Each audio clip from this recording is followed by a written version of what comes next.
सभी लोगों को वॉइस क्लियर है क्या? एक बार थम्स अप कर देना भाई।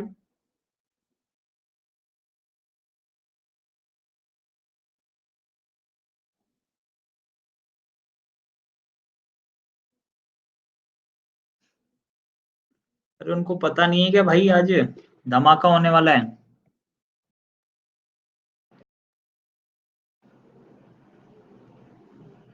हाँ, वही देख रहा हूँ मैं, आज क्या हो गया भाई।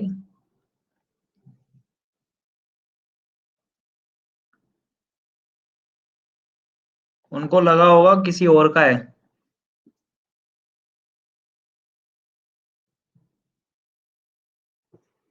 आ रहे धीरे धीरे आ रहे हैं, सब आ रहे हैं।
हाय गाइस, चलिए।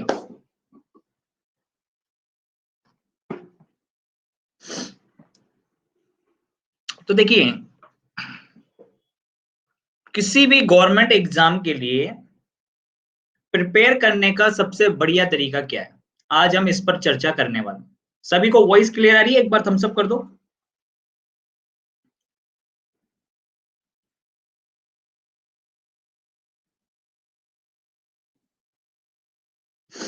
अच्छा, आपको क्या लगता है कि सबसे बढ़िया तरीका क्या हो सकता है? आपके हिसाब से क्या हो सकता है? आप भी काफी टाइम से प्रिपेयर कर रहे हो, तो आखिर सबसे बढ़िया तरीका आखिर क्या हो सकता है? आपके हिसाब से क्या हो सकता है? देखिए इधर, सबसे पहले आपको एग्जाम की इंफॉर्मेशन, एग्जाम के पैटर्न की कंप्लीट इंफॉर्मेशन आपके पास में होनी चाहिए। सबसे पहले अगर आप जिस भी एग्जाम के लिए तैयारी कर रहे हो और अगर आपके पास में पैटर्न, जो भी पैटर्न है, अगर उसकी इंफॉर्मेशन नहीं है तो सबसे पहले उसको कलेक्ट करना चालू कर देना।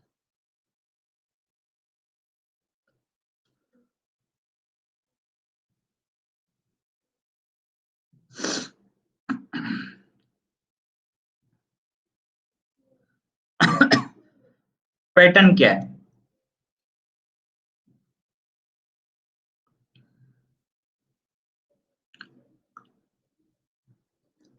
एग्जाम का पैटर्न क्या है? फिर सबसे मेन इंपॉर्टेंट चीज, सिलेबस।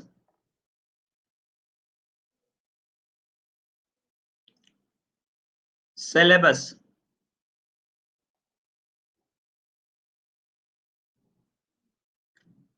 आपको कंप्लीट सिलेबस पता होना चाहिए।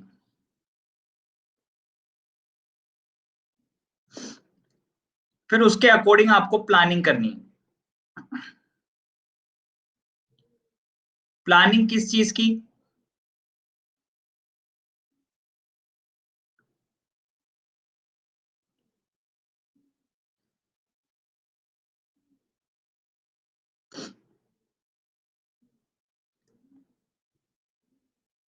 डेली रूटीन आप किस तरीके से फॉलो करेंगे? ऑब्वियस ही बात है, क्योंकि पर्सनल लाइफ भी है, सोशल लाइफ भी है, आप लोगों की सब कुछ है। ठीक है, आपको नींद भी निकालनी है, आपको खाना भी खाना है। ठीक है, आपको अपने आप को एंटरटेन भी रखना है, आपको मोटिवेट भी रखना है, हर एक चीज जरूरी है। सबकी अपनी अपनी इच्छाएं होती हैं, उसके अकॉर्डिंग वो सोचता है। लेकिन अगर आप एक स्टूडेंट हो, और अगर स्टूडेंट लाइफ में दोस्तों सबसे पहली प्रायोरिटी अगर आप लोगों ने इसको दे रखी है कि मुझे पढ़ना किस तरीके से है, मुझे गवर्नमेंट जॉब में सेलेक्ट होना है, तो मेरे भाई आपको डेली बेसिस पर अपना जो रूटीन है वो इस तरीके का रखना होगा जिसके अंदर आप लोग हर चीज को मैनेज कर पाओ, अपने टाइम को मैनेज कर पाओ। सबसे बड़ी इंपॉर्टेंट चीज, टाइम मैनेजमेंट आना चाहिए। अगर आपको टाइम मैनेजमेंट नहीं आता तो फिर दोस्तों सारी चीजें व्यर्थ है, ये बात याद रख लेना। ठीक है, तो सबसे पहले किसी भी एग्जाम, किसी भी गवर्नमेंट एग्जाम की जब आप तैयारी करते हो, ठीक है, तो सबसे पहले आप लोग क्या करते हो? सबसे पहले आप लोगों को उस एग्जाम के पैटर्न के बारे में पता होना चाहिए कि उस एग्जाम में क्या क्या आता है, उसका सिलेबस आपको पता होना चाहिए कि सिलेबस में क्या क्या आता है। उसके अकॉर्डिंग प्लानिंग होती है कि डेली रूटीन में हमें किस तरीके से टाइम मैनेजमेंट करना है, कौन से सब्जेक्ट को कितना टाइम देना है। मान लो आपके सब्जेक्ट है इंग्लिश, मैथ्स, रीजनिंग, जो कि आपके मेजर सब्जेक्ट्स हो गए। इसके अलावा आपको जीके पे फोकस करना है। जीके के अंदर अब अथाह सागर है, जीके में क्या क्या फोकस करें भाई, ये तीन चीजें तो समझ में आती हैं, कोई दिक्कत नहीं है। इनकी डेली क्लास लेनी है हमको, डेली मॉक टेस्ट लगाना है। और बात आती है जीके की, तो जीके के अंदर आप फोकस करो सबसे पहले। अगर आप बिगिनियर हो, अगर आप एक स्टूडेंट हो, तो आप अपने स्टैटिक जीके और करंट अफेयर्स को साथ में लेकर चल सकते हो, ये बात याद रख लेना। आप क्या क्या लेकर चल सकते हैं? स्टैटिक जीके और करंट अफेयर्स। सबसे ज्यादा मात पता है कौन इंसान कहां पर खाता है? वो फोकस करता है हिस्ट्री, पॉलिटी, है ना, ज्योग्राफी, फिजिक्स, केमिस्ट्री, बायो। भाई जीके का कोई अंत थोड़ी है। इसके अलावा फिर करंट अफेयर्स, फिर स्टैटिक जीके। देखिए, स्टैटिक जीके प्रिपेयर किया जा सकता है, कौन ऊंचा है, कौन नीचा है, कौन कहाँ पर है, नेशनल पार्क कहाँ पर है, इसके अलावा हमारी जो है कौन सा स्टेडियम कहाँ पर है, कौन कौन से पुरस्कार वितरित किए हुए हैं, कौन सी तारीख को क्या मनाया जाता है, नोबेल प्राइजेस किसको मिले हैं, ये वो चीजें, ठीक है। कौन सी टीम में कितने प्लेयर्स होते हैं, ये सारी चीजें हम लोग, अवार्ड वगैरह जितने भी होते हैं, ये सारी चीजें हम लोग जो है दोस्तों प्रिपेयर कर सकते हैं कि नहीं कर सकते हैं, ये बताओ आप सबसे पहले।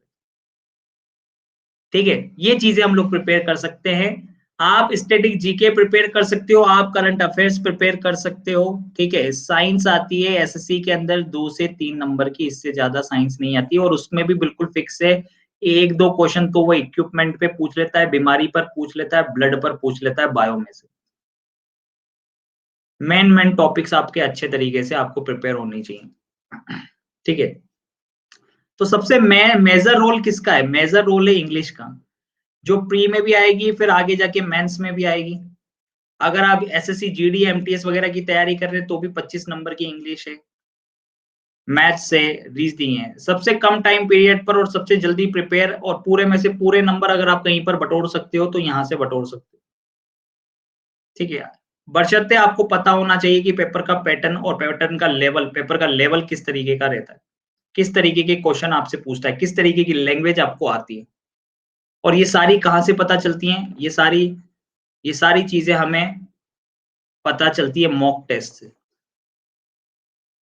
हमारी सबसे बड़ी गलती क्या होती है स्टूडेंट लाइफ में, जो मैंने करी वो मैं आप लोगों को बता रहा हूं। मैंने भैया सिलेबस पे फोकस किया। मैंने पहले क्या किया, मैंने सोचा कि यार मैं पहले कोर्स कंप्लीट करता हूँ, सिलेबस पूरा करता हूँ, है ना।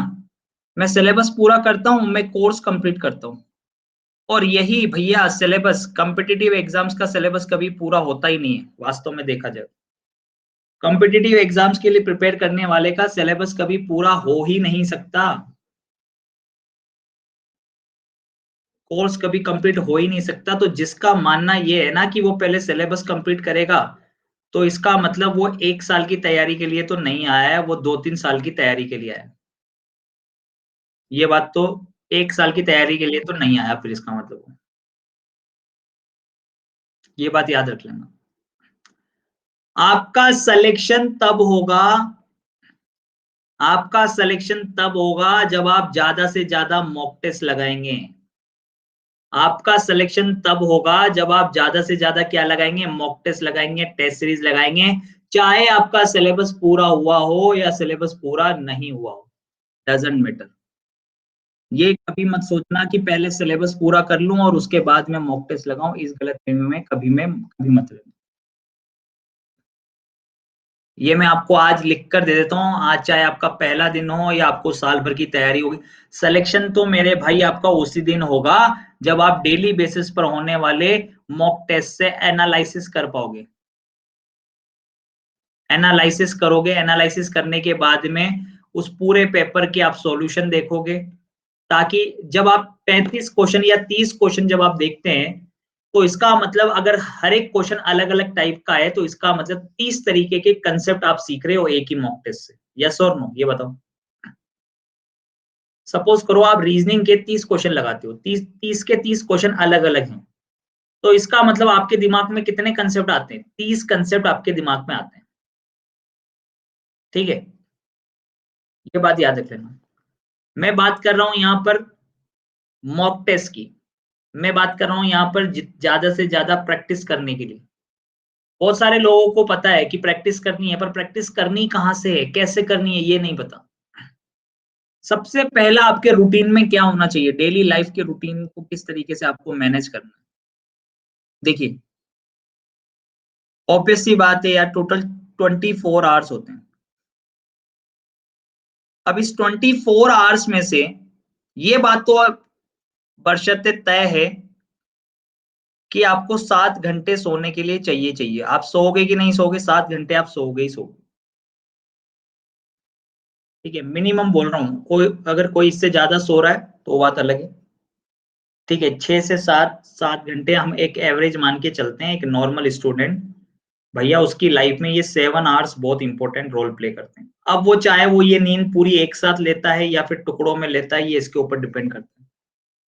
अगर आप ये सोच रहे हो कि मैं पहले दिन ही कुर्सी पर बैठ जाऊं और 10 घंटे लगातार पढ़ लूं, तो पॉसिबल नहीं, पॉसिबल ही नहीं है कि मैं भैया कुर्सी पर बैठ जाऊं और मैं हिलू भी नहीं और मैं 10 घंटे लगातार पढ़ लूं, तो पॉसिबल ही नहीं है मेरे भाई। इस 10 घंटे कुर्सी पर बैठने के लिए कम से कम आपकी 4 से 5 महीने की मेहनत चाहिए, 4 से 5 महीने की कड़ी मेहनत चाहिए आपको। क्योंकि हमारा ब्रेन जो होता है दोस्तों, हमारा ब्रेन क्या होता है, कोई किसी भी जब नए काम को करना चालू करते हो आप, किसी भी सब्जेक्ट को आप प्रिपेयर करना चालू करते हो, तो सबके दिमाग के अपने अपने तंतु होते हैं। किसी का दिमाग सुबह के समय ज्यादा एक्टिव होता है, किसी का दिमाग रात के समय उसको पढ़ने में मजा आता है, वो उस तरीके से अपने आप को मैनेज करता है शांति में। ठीक है, सबके अपने अपने माइंड्स होते हैं। क्लियर है कि नहीं? बोला तो ये जाता है कि सुबह उठकर पढ़ना चाहिए, लेकिन ये तो हम भी जानते हैं कि कितने लोग सुबह उठते हैं, सुबह जल्दी उठने वाले लोगों की संख्या कितनी। एक रिपोर्ट के अनुसार बताऊं कितने, मात्र इतने। इसका मेन कारण क्या है कि लेट नाइट तक पढ़ाई होती है।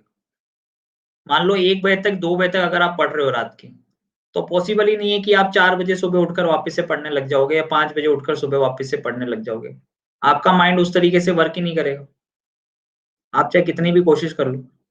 कहने के लिए वो सुबह होगा, लेकिन वो वास्तव में उस तरीके से आउटपुट आपका कभी नहीं निकलेगा। अगर आप 12 बजे 1 बजे 2 बजे तक पढ़ के सो रहे हो, तो भाई चांसेस ही नहीं है कि आप सुबह 5 बजे उठकर फिर वापस से पढ़ने लग जाओ, तो आपका माइंड उसी तरीके से वर्क करेगा, पॉसिबल नहीं है। बात समझ में आ रही है जो कहना चाह रहा हूँ?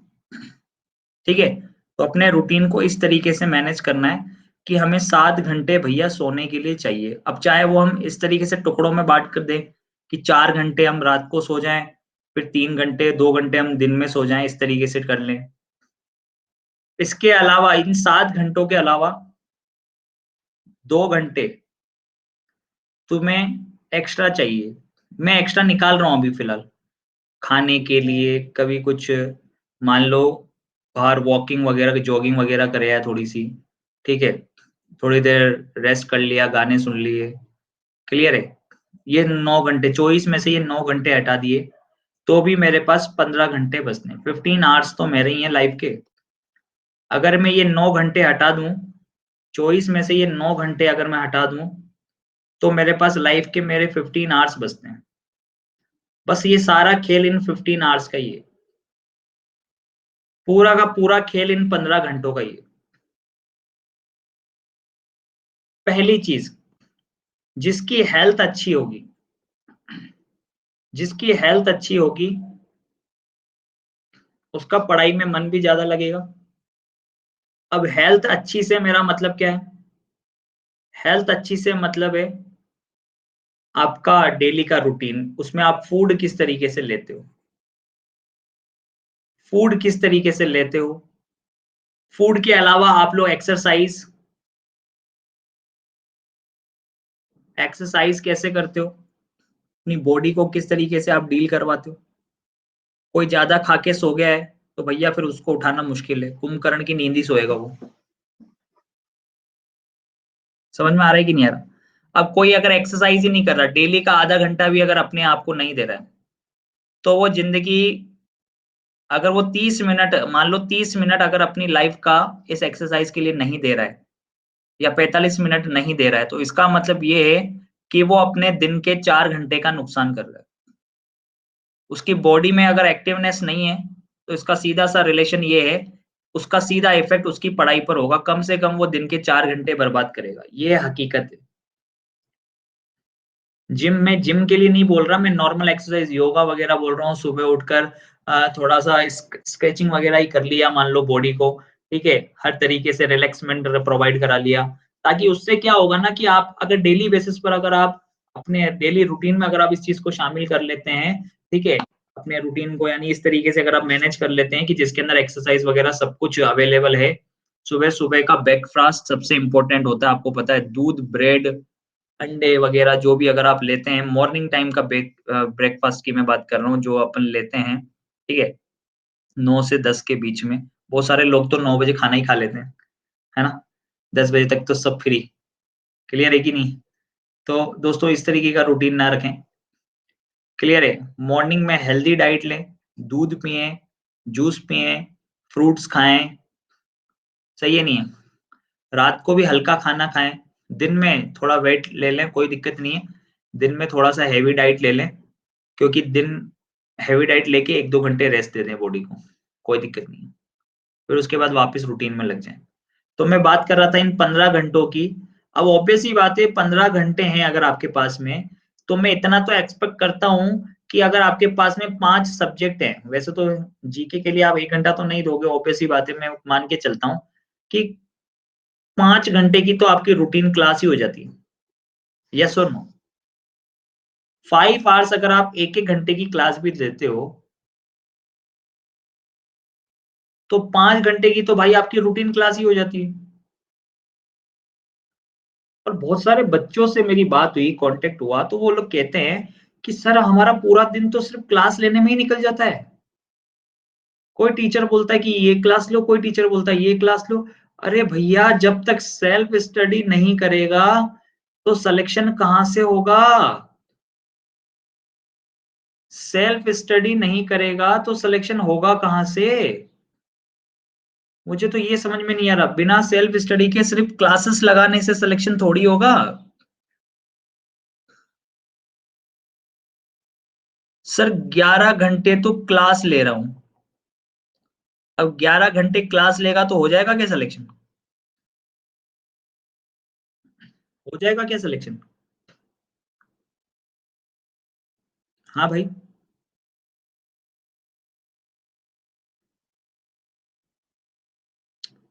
यही दिक्कत है, बस यहीं पर मात खा रहे हैं।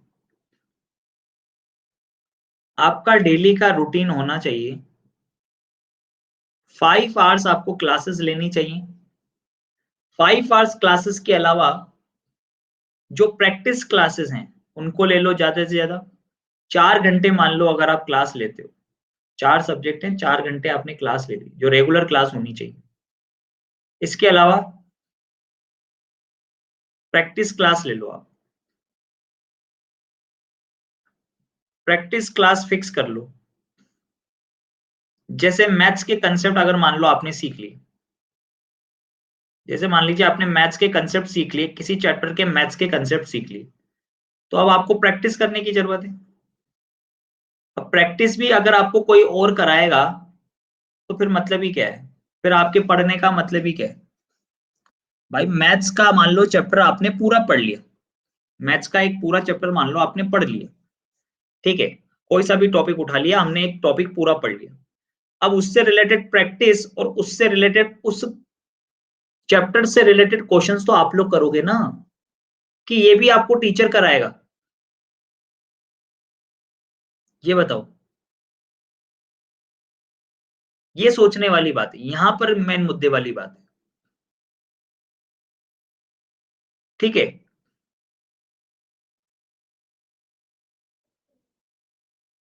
सर मोबाइल पर क्लास करने में बहुत दिक्कतें होती हैं, क्या करें? कैसे दिक्कतें मतलब आकाश जी? मुझे ये समझ में नहीं आया कि दिक्कत किस टाइप की है, मुझे ये बताओ।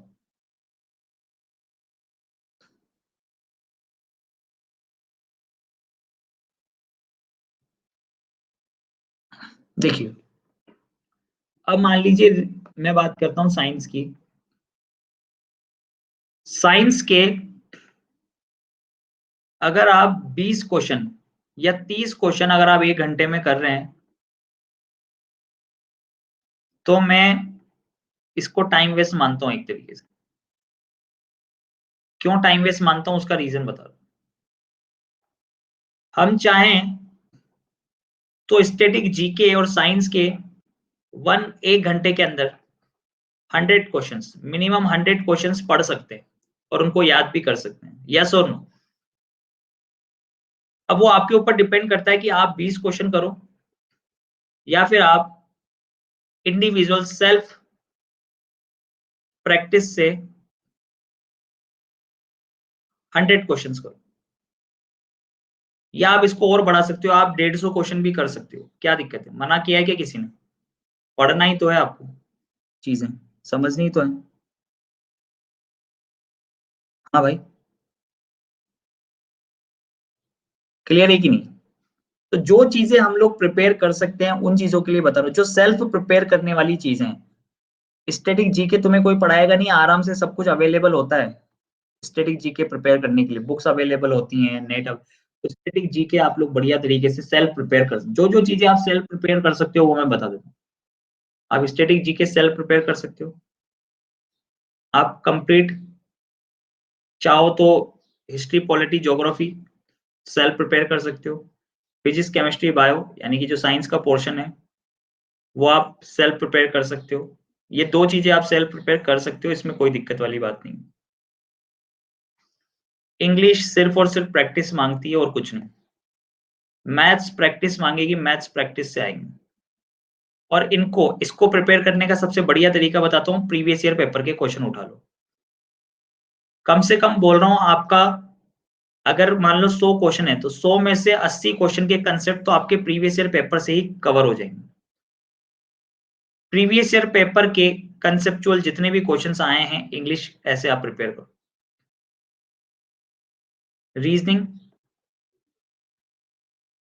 रीजनिंग में ले दे के आपके पास में जो बार बार पूछे जाने वाले चैप्टर्स होते हैं, ये भी आप लोग प्रीवियस ईयर पेपर से प्रिपेयर कर सकते हो। बात आती है मैथ्स की, इसका क्या करें सर? सबसे बड़ी जड़ तो यही है। तो एटलीस्ट आपको ये पता होना चाहिए, सबसे पहले तो आपको ये पता होना चाहिए कि जो भी चैप्टर आप लोग पढ़ रहे हो, क्योंकि देखो उसके मान लो, अगर मान लो एक चैप्टर में 15 टाइप के कंसेप्ट हैं, अगर एक चैप्टर में 15 टाइप के कंसेप्ट हैं, तो ये कहना बेवकूफी होगा कि उसके अंदर 15 टाइप के कंसेप्ट हैं। क्योंकि कंसेप्ट के अंदर भी कंसेप्ट जब चलते हैं तो यही 15 टाइप के कंसेप्ट 50 टाइप के कंसेप्ट बन जाते हैं, 50 तरीके के क्वेश्चन बन जाते हैं। यस और नो? है कि नहीं? हम कहने के लिए हम बोलते हैं कि ये 15 टाइप के कंसेप्ट आए, पर इस 15 टाइप के कंसेप्ट को 50 टाइप से जो है दोस्तों बनाने में ज्यादा समय नहीं लगता।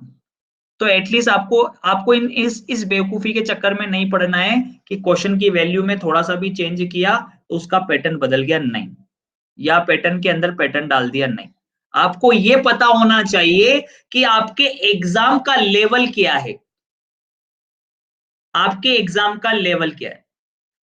आप तैयारी कर रहे हो मान लो जीडी और एमटीएस की, और क्वेश्चन का लेवल देख रहे हो आप सीजीएल लेवल का, तो मैं इसको बेवकूफी बोलूंगा, क्योंकि इसको करने में तो भैया काफी समय लगेगा आपको। तैयारी कर रहे हो आप जीडी एमटीएस की, ग्रुप डी की, और आप लेवल देख रहे हो सीजीएल का, ठीक है, केट मेट का, तो भैया ये बेवकूफी मत करना। तभी मैंने बार बार फोकस किस पे किया, आप प्रीवियस ईयर पेपर उठाओ, मॉक टेस्ट उठाओ। सबसे बेस्ट है प्रिपेयर करने के लिए previous year paper. Previous year paper, ठीक है। जैसे मैं आप लोगों को रात को 9 बजे प्रीवियस ईयर पेपर करवाता हूँ डेली बेसिस पर। मैं डेली बेसिस पर 9 बजे और रात को 10 बजे 50-50 क्वेश्चंस के प्रीवियस ईयर पेपर कराता हूँ। तभी तो आप लोग कहते हो कि सर वाह, हम एग्जाम देकर आए और हूबहू क्वेश्चन के पैटर्न और क्वेश्चन की लैंग्वेज और क्वेश्चन के कंसेप्ट वही मिले जो सर आपने क्लास में कराए। पर तुमने ये तो देखा नहीं कि मैंने क्लास में क्या कराया। मैंने क्लास में तुम्हें प्रीवियस ईयर पेपर के क्वेश्चन कराए थे भाई, मैंने कुछ नहीं कराया, मैंने अपने से कुछ नहीं बनाया। मैंने क्या किया, प्रीवियस ईयर में जो भी पेपर आए थे वो सारे मैंने करा दिए 20 साल के। तो तुम्हें क्या हुआ, तुम किससे हैबिचुअल हो गए? तुम एग्जाम की लैंग्वेज से हैबिचुअल हो गए कि अच्छा दीपक सर की यार ये लैंग्वेज हूबहू एग्जाम में मिली, वही वो मेरी करामत नहीं थी। वो क्या था, वो मैंने प्रीवियस ईयर पेपर के क्वेश्चन उठाए जिनकी लैंग्वेज हूबहू वही आई, जैसा कि आप एक्सपेक्ट कर रहे थे, जैसे कि आप प्रैक्टिस कर रहे थे, और आता भी वही। तो आपको सबसे पहले ये पता होना चाहिए कि प्रीवियस ईयर पेपर के क्वेश्चंस को हमें लगाना ही लगाना है मॉक टेस्ट के रूप में, डेली डेली बेसिस पर लगाना है। जब भी आपको समय लगे, ऐसा नहीं कि यार 2 बजे का टाइम हो गया, यार 2 बजे तो मेरा मॉक टेस्ट लगाने का टाइम हो गया, ऐसा नहीं। इस तरीके से नहीं करना भाई। ठीक है, ये पढ़ाई है, कोई गोभी सब्जी और वो नहीं है भैया कि इस टाइम तक बिक जानी चाहिए, नहीं तो खराब हो जाएगी, है ना? ऐसा नहीं है। एक्चुअल में क्या होता है, मान लो अगर आप किसी चीज़ को पढ़ रहे हो, इंग्लिश पढ़ रहे हो और इंग्लिश पढ़ते-पढ़ते आपको समय लग रहा है, तो भैया भले से समय ले लो लेकिन उसको पूरा फिर खत्म करो उस चीज़ को, बीच में आधा-अधूरा मत छोड़ो फिर। कोई भी टॉपिक अगर आप स्टार्ट कर रहे हो और अगर उसको पढ़ रहे हो, तो जब तक वो कंप्लीट ना हो जाए फिर उससे आगे बढ़ने की सोचो मत, पहले उसको कंप्लीट कर लो ताकि वो चीज़ तो आप ढंग से सीख जाओ। ये हैबिट होनी चाहिए। बात समझ में आ रही है? ऐसा नहीं कैलेंडर भी चला तो कैलेंडर भी पढ़ लिया, क्लॉक भी चला तो क्लॉक भी पढ़ लिया, फिर मन नहीं किया तो उससे क्वेश्चन भी लगा लिए। ऐसे नहीं भैया। कैलेंडर टॉपिक पढ़ रहे हो और कैलेंडर टॉपिक के 5 कांसेप्ट पढ़े हैं, तो भैया कैसे भी करके 12-13 और जो कांसेप्ट हैं वो सब सीख-साख के पूरा उस चैप्टर को अच्छे तरीके से प्रिपेयर कर लो ताकि एग्ज़ाम में मान लो अगर 3-4 क्वेश्चन अगर उसी टॉपिक से रिलेटेड आ जाए, तो वो तीनों चारों क्वेश्चन आपके सही होने चाहिए, ये हैबिट होनी चाहिए। बात समझ में आ रही है क्या? क्या कहना चाह रहा हूँ मैं आप लोगों को? क्या समझा रहा हूँ? बहुत इंपॉर्टेंट चीज़ें समझा रहा हूँ, बहुत जहाँ पर हम लोग गलतियाँ करते हैं। हम लोग सबसे पहली गलती तो यही करते हैं कि हमारा कोई रूटीन ही नहीं है। ना हम एक्सरसाइज करते हैं, ना हमारा हेल्दी फूड, हमें कैसे पता लगेगा कि हेल्दी फूड है? प्रॉपर डाइट, ये सारी चीज़ जब तक बॉडी आपका साथ नहीं देगी, जब आपका शरीर आपका साथ नहीं देगा, तब तक पढ़ाई नहीं हो पाएगी ढंग से। ये बात याद रख लेना। तुम्हें क्या लग रहा है आज तुम पेपर निकाल लोगे, मान लो जीडी का पेपर निकाल लिया, तो पेपर निकालना ही सब कुछ थोड़ी है, आगे जाके फिर फिजिकल भी तो देना है तुम्हें, मेडिकल भी देना है। तो अगर फिजिकली फिट नहीं हो तो वहां बाहर हो जाओगे, तो तुम्हारी मेहनत तो वैसे भी बेकार हो गई ना, जो तुमने इतना समय दिया, वो समय भी आपका बेकार हो गया, वो टाइम भी आपका चला गया। बात समझ में आ रही है क्या कह रहा हूँ? तो पूरी प्लानिंग के साथ आज कार्य करना चालू करो। बहुत सारे लोगों की आदत क्या होती है, एक और मैं बताता हूँ। पढ़ने का मन तो वैसे करता ही नहीं है, खैर, है ना? अपन ये कहते हैं ना कि यार मन नहीं लग रहा, वो हकीकत भी है। जो मन होता है, मन बड़ा चंचल है। ठीक है, हम लोग क्या करते हैं ना, हमारी जीवन में हमने एक आदत बना रखी है कि भैया जिस चीज को करने में हमें सुकून मिलता है ना, हमारा दिमाग उसी की तरफ डाइवर्ट हो जाता है। हम वही काम करना बार बार पसंद करते हैं। जैसे एक एग्जांपल के तौर पे आपको समझाते हैं, आप सभी लोग एग्री करो।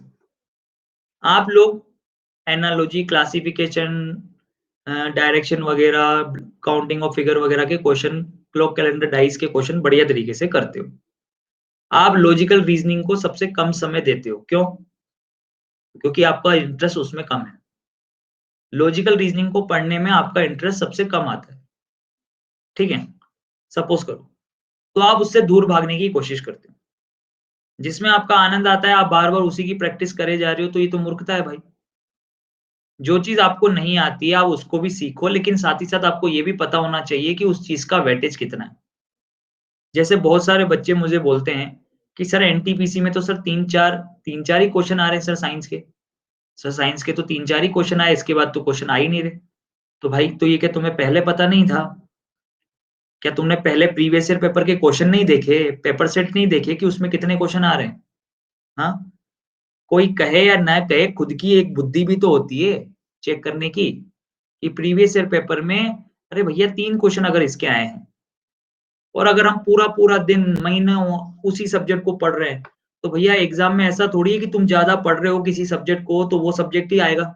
ऐसा थोड़ी होगा। भाई मुझे एक बात बता दो कि ठीक है, पहले कितने आते थे? पहले 10 आते थे। आपने बनाया था क्या पेपर? श्वेता जी, उठा के देख लेना अगर किसी भी एनटीपीसी के पेपर को, तो पता चल जाएगा। अब आपको पता है कि मैथ्स रीजनिंग के मिलाकर टोटल मिला के हमारे पेपर के अंदर ये तो कंफर्म है कि मैथ्स और रीजनिंग से ही हम लोग जो है 70 नंबर लेके आ सकते हैं। 60 नंबर हम लोग लेके आ सकते हैं। ठीक है, 30-30 क्वेश्चन, भाई 60 नंबर तो हमारे कहीं भी नहीं है। अगर हमने पूरी फोकस, पूरा मेहनत यहाँ से कर ली, तो हम 60 नंबर बटोर सकते हैं, जिसको कोई नहीं रोकने वाला। भैया आएंगे आएंगे, 60 क्वेश्चन आएंगे आएंगे। जीके की बात रही तो स्टैटिक जीके प्रिपेयर कर लेंगे, करंट अफेयर्स प्रिपेयर कर लेंगे, 10 क्वेश्चन तो बनेंगे। अरे भाई 10 से 15 क्वेश्चन तो बनेंगे नहीं बनेंगे, ये बताओ मुझे, बनेंगे कि नहीं बनेंगे? 15 क्वेश्चन तो बनेंगे बनेंगे स्टैटिक जीके और करंट अफेयर्स से मिला के। ठीक है, तो 60 क्वेश्चन मैथ रीजनिंग के और हो गए अपने पास 15 क्वेश्चन स्टैटिक जीके के, तो 75 क्वेश्चन तो ये हो गए। बाकी बचे 25 क्वेश्चन। अब 25 क्वेश्चन के लिए मेहनत क्या होगी? अब 25 क्वेश्चन के लिए मेहनत हम लोग कहां से करेंगे? वो प्रीवियस ईयर पेपर के क्वेश्चन भी नहीं है, ना तो करंट अफेयर्स, स्टैटिक जीके और मैथ्स रीजनिंग मिला के 75 क्वेश्चन अलग कर लिए। बाकी बच्चे 25 क्वेश्चन का खेल। अब उन 25 क्वेश्चन के खेल में देखो क्या क्या आएगा। साइंस आएगी, फिजिक्स केमिस्ट्री बायो आएगी। तो पूरी केमिस्ट्री, पूरी फिजिक्स या पूरी आप लोगों को जो है साइंस पढ़ने की जरूरत नहीं। आप सिर्फ उतना पढ़ो जितना प्रीवियस ईयर पेपर के क्वेश्चंस आपके पास अवेलेबल है। मार्केट में बहुत सारी बुक्स अवेलेबल होती है, प्रीवियस ईयर पेपर के क्वेश्चन चैप्टर वाइज मिलते हैं। यस और नो? चैप्टर वाइज मिलते हैं कि नहीं मिलते हैं? चैप्टर वाइज मिलते हैं। ठीक है, तो उनको पढ़ डालो। जितना स्लो पढ़ोगे उतना जल्दी भूलोगे। एक बात याद रखना, अपनी आंखों के आगे से एक बात बताना, मुझे एक बात का जवाब देना। मैं धीरे धीरे किसी चीज को पढ़ रहा हूं और मैंने वो चीज एक बार पढ़ी है 4 घंटे में। ठीक है, मेरी एक छोटी सी बात का जवाब दे देना, अभी ये समझ में आ जाएगा। मैं धीरे धीरे किसी चीज को पढ़ रहा हूं और मैंने 4 घंटे में मान लो उसको पूरा पढ़ लिया, उस चीज को पूरा पढ़ लिया है और मुझे याद हो गया। तो वो ज्यादा याद रहेगा, या फिर उस 4 घंटे के अंदर मैं उस चीज को 10 बार पढ़ लूं तो ज्यादा याद रहेगा स्पीड से? मैं 10 बार किसी चीज को स्पीड से पढ़ लूं 4 घंटे के अंदर, वो मुझे ज्यादा याद रहेगा, या एक बार मैं किसी चीज को स्लो स्लो पढ़ूं और एक बार ही पढ़ूं 4 घंटे में, वो ज्यादा याद रहेगा? हमारा माइंड, साइंस ये चीज प्रूव कर चुकी है कि हमारा माइंड उसी चीज की तरफ ज्यादा भाग, उसी चीज को ज्यादा रिकॉल कर पाता है जिसको वो बार बार देख पाता है। जितनी बार आप चीजों को देखोगे उतनी बार चीजें आपको ज्यादा याद रहेगी, ये शाश्वत सत्य है। ये बिल्कुल फैक्ट है। बात समझ में आ रही है कि नहीं आ रही? चौथी सबसे बड़ी गलती क्या करते हैं? चौथी सबसे बड़ी गलती ये होती है, पेपर होना है ऑनलाइन और हम मॉक टेस्ट लगा रहे हैं ऑफलाइन। कितने बच्चे ऐसी गलती करते हैं? कितने बच्चे करते हैं इस तरीके से? पेपर होना है ऑनलाइन और प्रैक्टिस कर रहे हैं हम लोग ऑफलाइन।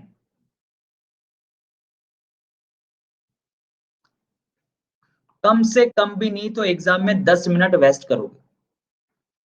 अपने 10 मिनट आप सिर्फ वेस्ट करोगे सिर्फ देखने और समझने में। क्यों?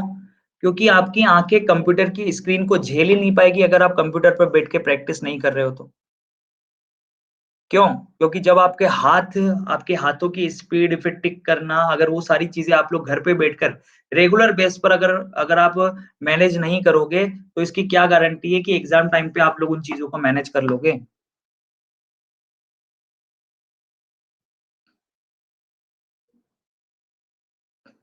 तो मॉक टेस्ट लगाओ तो प्रॉपर वे में लगाओ, कंप्यूटर पे बैठ के, डेस्कटॉप पे बैठ के, लैपटॉप पे से लगाएंगे ज्यादा अच्छा रहेगा भाई, है ना? ताकि एग्जाम टाइम के लिए 10 मिनट आप बचा लेंगे। इसके अलावा पांचवी चीज जो आपको प्रिपेयर करनी है, आपके पहाड़े आपको पता होने चाहिए। 20 तक के पहाड़े तो फर्राटे से निकलना चाहिए कि 18 क्या होता है, 19 नाम का क्या होता है, 19 साते क्या होता है। ठीक है, 25 तक के पहाड़े याद कर लो। Square, square root, cube, cube root, मुंह जवानी आने चाहिए। कैलकुलेशन पर काम करना ही करना है। कम से कम एग्जाम में 10 मिनट बचते हैं उससे। तो अगर इन छोटी छोटी चीजों को अगर आपने प्रिपेयर कर लिया, याद कर लिया, देख लिया अच्छे से, तो पेपर बढ़िया होगा, सिलेक्शन भी होगा। ये आज लिखवा लो। आज ये स्पेशल सेशन लेने का मेन मकसद यही था कि आप लोगों से बातें करनी है, कहाँ कहाँ दिक्कतें और परेशानी हो रही है, इन चीजों को आज ही दूर कर लेना है। और रात को 9 बजे वाली क्लास तो लेनी ही लेनी है। रात को 9 बजे वाली क्लास से मैं बोल रहा हूँ आपकी रीजनिंग प्रिपेयर हो जाएगी बढ़िया तरीके से।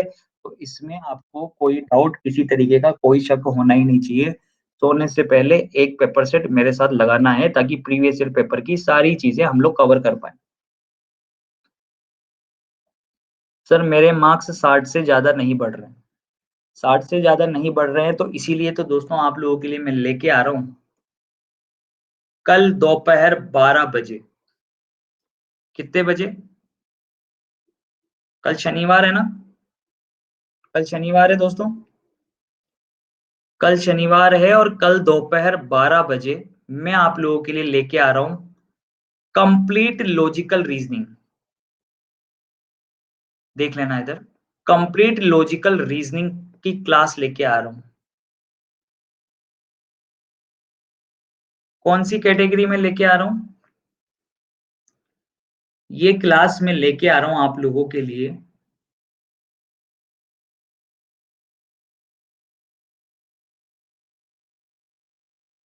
SSC category.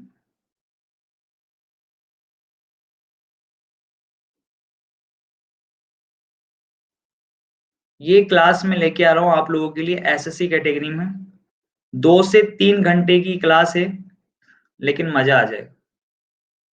2 से 3 घंटे की ये क्लास होगी एसएससी कैटेगरी में, दोपहर 12 बजे कंप्लीट रीजनिंग की क्लास होने वाली है। तो तैयार कर लेना अपने आप को अन अकेडमी लर्निंग ऐप पर।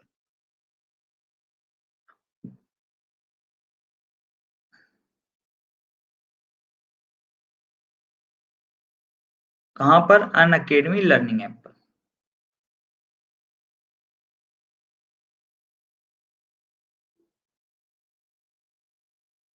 सीएचएसएल के लिए मॉक टेस्ट आप अन अकेडमी से ले लो यार, अन अकेडमी लर्निंग ऐप पर अवेलेबल है बहुत सारे सीएचएसएल सीजीएल के लिए मॉक टेस्ट।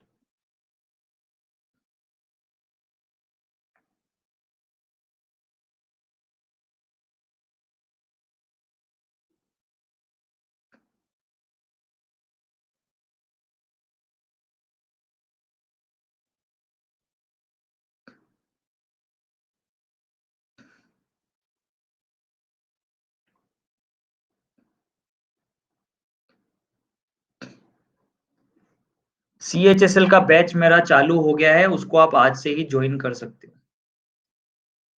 सीएचएसएल के मॉक टेस्ट चल रहे हैं सुबह, सॉरी दोपहर 12 बजे डेली मॉक टेस्ट होता है। Monday to Friday daily mock test हो रहा है सीएचएसएल के लिए। एसएससी जीडी के लिए भी मैंने तो मॉक टेस्ट चालू कर दिए हैं यार अभी से आप लोगों के लिए, एमटीएस के लिए मॉक टेस्ट चालू कर दिए हैं। तो एक एक करके प्रिपेयर करते हुए चलो ना। और एक सब्सक्रिप्शन लेने में दिक्कत क्या है, मुझे तो ये समझ में नहीं आता। क्या वैसे तुम पैसे खर्च नहीं करते हो क्या इधर उधर? वैसे भी खर्च करते ही हो ना। तो अगर 3-4 हजार रुपए खर्च करके अगर तुम्हारी लाइफ सिक्योर हो रही है और एक नया ट्रैक ले रही है, तुम्हारी लाइफ अगर सिक्योर हो रही है और एक नया ट्रैक ले रही है, सिक्योर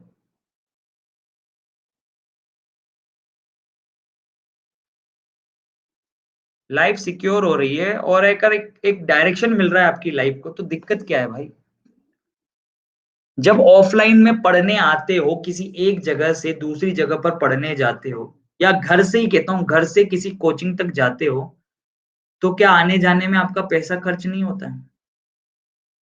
क्या घर से बाहर निकलने में पैसा खर्च नहीं होगा? खाओगे भी, कभी मन भी करेगा, हाँ, या फिर बाहर आके रूम रेंट दोगे, बाहर का खाना खाओगे, ठीक है, तो क्या वहां पैसा खर्च नहीं होगा? इंसान लाख से 1.5 लाख 2 लाख रुपए खर्च कर ले, 1 लाख तो आराम से खर्च करता है वो बाहर आता है जब 1 साल के। 1 साल जब वो बाहर आता है तो आराम से नाना करके भी अगर सिर्फ मात्र और मात्र में 5 हजार, 5 से 5.5 6 हजार का खर्चा भी मान के चलो उसका, ठीक है, जिसके अंदर वो खाना भी खाएगा, ट्रेवल भी करेगा, रूम का रेंट भी देगा, नल बिजली सब कुछ देगा, तो भाई नाना करके भी 5-6 हजार रुपए वो खर्च करेगा ही करेगा। और तो 12 छिंग 72 तो ये हो जाते हैं, 72,000 तो ये हो जाते हैं। इसके अलावा कोचिंग के अंदर 10 से 15 हजार की वो फीस देगा। हो गया ना 1 लाख का हिसाब किताब सीधा सीधा। उसके बावजूद भी लिमिटेड ही रहेगा, क्योंकि कोचिंग में तो सिर्फ वही टीचर पढ़ाएंगे ना जो अवेलेबल हैं। पर यहाँ तो आपके पास चॉइस है, एक नहीं दूसरे टीचर से, दूसरे नहीं तीसरे टीचर से पढ़ो, जिसका समझ में आए उससे पढ़ो, और जितनी बार पढ़ना है उतनी बार पढ़ो, और जब मर्जी आए तब पढ़ो, अपने टाइम के अकॉर्डिंग पढ़ो। ये और अच्छी चीज है। फिर भी भैया दिक्कतें हैं, समस्याएं हैं। और फीस की बात करूं तो 1 लाख में से आपके 95,000 हटा दो, मात्र 4-5 हजार में आपका काम हो जाता है। तो मेरे भाई अपने कैरियर के साथ खिलवाड़ मत होने दो, अपनी इस सोच के दायरे से बाहर निकलो, पढ़ना चालू कर दो। ये रेफरल कोड है दीपू10 कोड लगाकर आप बैच को ज्वाइन कर सकते हो। एवरी संडे को टेस्ट होता है दोपहर 12 बजे अनअकैडमी लर्निंग ऐप पर एसएससी कैटेगरी में, तो उसको अटेंड करो। ठीक है, तो रात को सभी बच्चे मेरे साथ मिल रहे हैं मुझे, सभी बच्चे रेगुलर रहेंगे जब तक सिलेक्शन नहीं हो जाता, ये बता दो फटाफट से। रात को 9 बजे तो यहाँ मॉक टेस्ट है। और अगर कोई डेडिकेटेड सीएचएसएल जीडी और एमटीएस के लिए मॉक टेस्ट लगाना चाहता है टिल जब तक आपका एग्जाम नहीं हो जाता, तो एक सब्सक्रिप्शन आप लोग ले लीजिए। मेरी टेस्ट सीरीज रेगुलर चल रही है जिसका टाइमिंग है 12 बजे का, 12 PM पर डेली मॉक टेस्ट होता है, शानदार। तो आप दीपू10 कोड लगाकर ज्वाइन कर सकते हैं। ठीक है, चाहे आप एसएससी जेई की प्रिपरेशन कर रहे हो, एमटीएस जीडी स्टेनोग्राफर, या फिर इसके अलावा भी सीपीओ के एग्जाम की तैयारी कर रहे हो, किसी स्टेट लेवल के पुलिस के एग्जाम की तैयारी कर रहे हो, पटवारी के एग्जाम की तैयारी कर रहे हो, सबकी तैयारी इस एक ही टेस्ट सीरीज से हो जाएगी आपकी। ठीक है भाई,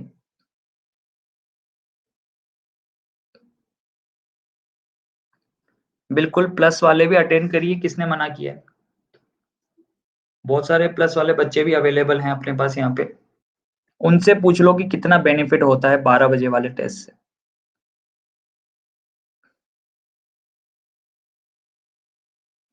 सर हमने दीपू10 कोड लगाकर 2 साल का सब्सक्रिप्शन ले लिया है।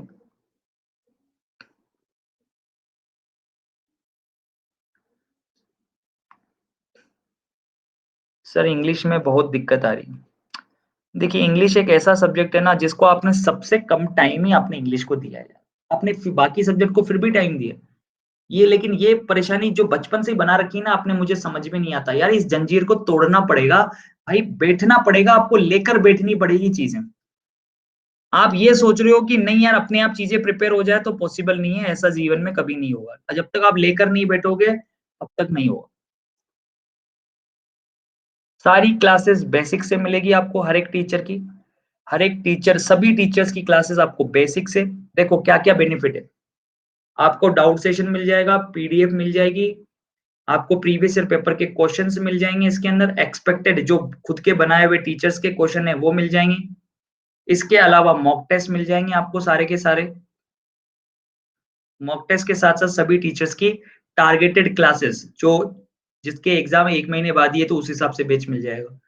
तो टीचर खुद ही बता देगा आपको। जैसे मेरा बैच सीएचएसएल के लिए चल रहा है, मेरा बैच जीडी के लिए चालू हो गया है, मेरा एक फाउंडेशन बैच चल रहा है जो सीईटी के लिए चल रहा है। जो बच्चा सीईटी का एग्जाम देगा, जिसको अभी, जिसकी अभी एज नहीं हुई है, जो अभी 12th वगैरह में पढ़ रहा है, जो अभी कोई भी फॉर्म नहीं भर सकता, वो सीधा सीईटी का एग्जाम देगा, तो उसके लिए भी मेरा बैच चल रहा है प्लस में। तो ये सारे बैच में एक्सेस मिल जाएगा आपको।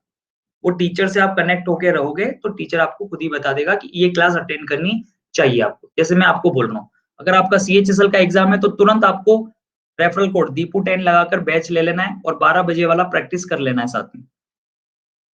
जीडी एमटीएस की तैयारी कर रहे हो तो 12 बजे वाली क्लास लेनी ही लेनी, ये ज्वाइन कर लेना। तो इस तरीके से सभी को अलग अलग बता रखा है, वो उसमें पढ़ लेते हैं और सिलेक्शन ले लेते हैं भाई।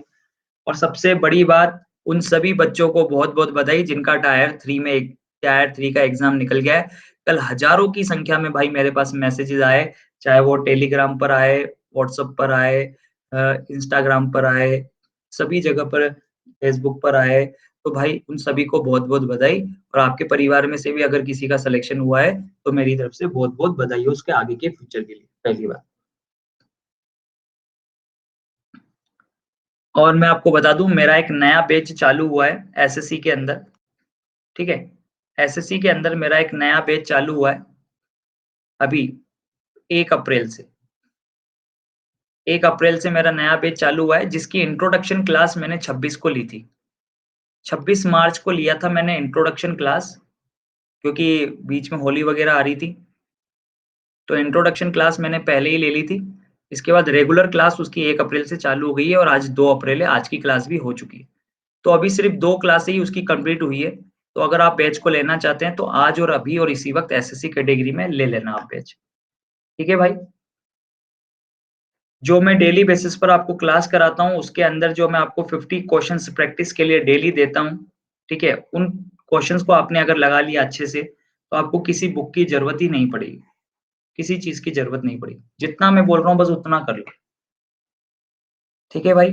तो हँसते रहो, मुस्कुराते रहो, आगे बढ़ते रहो और बैच जॉइन कर लेना। क्लास का टाइमिंग याद रख लेना, 9 बजे का है रात का और कोड लगेगा DEEPU10 दीपू 10 कोड से आपको 10% का डिस्काउंट मिल जाएगा। ठीक है? Thank you so much. Bye, take care, have a nice day.